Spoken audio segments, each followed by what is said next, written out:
వ్యక్తి, ఒక ఎస్టీలకే కాదు చెందిన వ్యక్తి.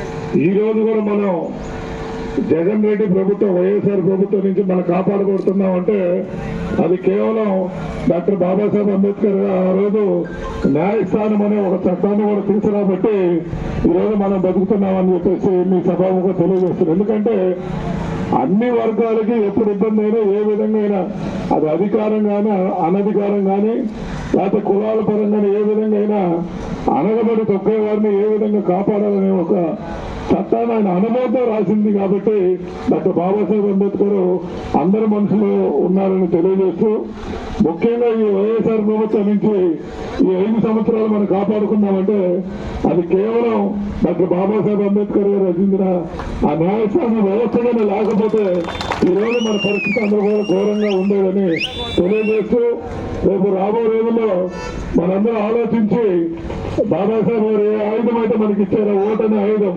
గతంలో ఇన్కమ్ ట్యాక్స్ కట్టే వాళ్ళకే ఉండేది.